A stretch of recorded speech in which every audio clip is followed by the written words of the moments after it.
I'd like to welcome everyone who's watching this video. A year has passed since the much talked of press conference in Geneva, where I spoke about the transmutation of chemical elements with the use of bacteria. In other words, the transformation of one chemical element into another through the use of a biochemical technique. The interest was understandable, as the artificial synthesis of chemical elements promises enormous profits.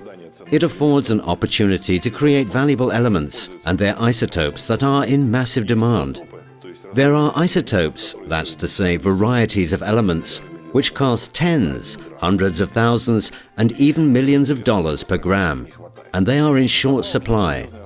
Besides, there are strong reasons to believe that elements obtained by low-energy transmutation have unique properties, not to mention that it gives an opportunity to obtain precious metals such as gold, platinum and so on by artificial means.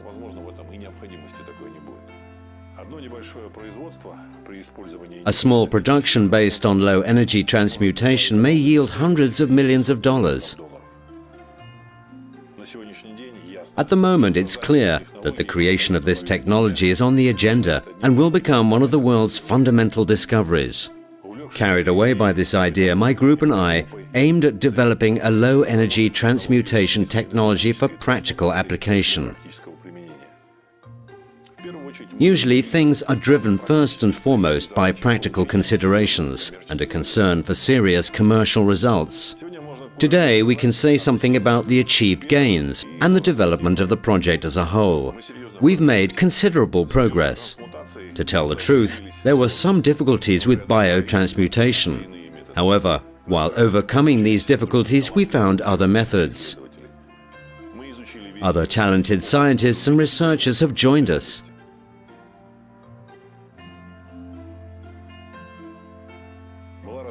We've studied previous experience in this area in depth. A special environment was developed and created in which chemical compounds are synthesized.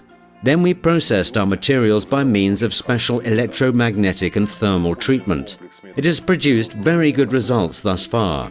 We're using a complex of methods to initiate the low-energy transmutation process. It's important to stress here that we're not interested in theoretical underpinning and scholarly discussions. Our aim is to achieve a result, namely to obtain elements and materials that have a high market value by means of low-energy transmutation. In other words, we aim at developing technology with high added value.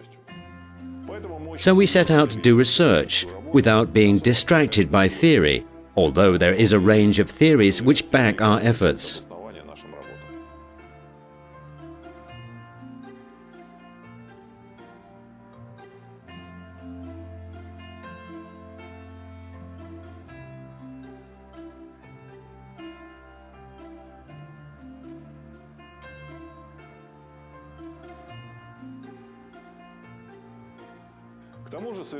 Besides, it is absolutely clear that cold transmutation of elements is already present in natural and biological objects. These may include natural deposits and also the production of chemical elements in plants and animals. There is also direct evidence of transmutation being used in ancient times.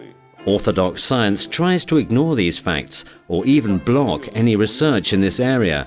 However, in recent times, especially after the Geneva press conference, there has been an emerging trend of accepting it. We've come a long way. For obvious reasons, I won't go into all the technical detail so as not to disclose crucial secrets, as there are many people involved in this around the world, including big corporations. However, I hope that at this stage we are far ahead of everyone else. As a result, our instruments have detected the emergence of new elements in a number of our experiments, including some that are quite valuable. We have done many experiments and hundreds of tests in different laboratories. You can see a pile of them right here. The analytical instrumentation detected substances that initially were not part of the composition. These included selenium, niobium and europium. Some included platinum and other platinum group metals, all in significant quantities. There were examples of the emergence of other extremely valuable substances in the tests. However, right now I am not going to mention these, as many of them still need to be studied. Mind you, I am not talking about separate atoms, as is the case with somebody else's results. Of course, it's too early to talk about any commercial use, because we're talking micrograms here. Much research and testing still needs to be done. All these data and processes need to be studied in detail. There are some features which seem to be peculiar to the method of the substance synthesis employed. We have probably obtained proof in the course of our work of the version which says that during cold nuclear transmutation, a kind of conglomerate is created from nucleons of many nuclei, which is then broken down into nuclei with the greatest possible stability, or, in other words, possessing no radioactivity. It's clear we have made progress. However, in order to continue our research, we need much deeper analytical methods and more precise control over processes. Nevertheless, I think our work shows we are on the right track, and it promises the creation of technology that would allow synthesis of required chemical elements by artificial means. I can't say the cost of our transmutation method is very low. However, the elements and their isotopes we obtain, even the stable ones, may be of high value. Certainly, the particular features of the elements obtained by low-energy transmutation will find good use in both industry and research, and they will be especially useful in medicine. All this implies big profits. If we succeed, the next step will be the industrialization of the technology. There should be no difficulty with that, and it doesn't require any particularly expensive production facilities. Still, much work needs to be done. For this purpose, we have to carry out more and more experiments. This requires corresponding analytical equipment to continue our successful operation, as well as our own experimental base for carrying out the experiments, tests, and the extraction of obtained elements. The work may either end in a few months or drag on for a whole year.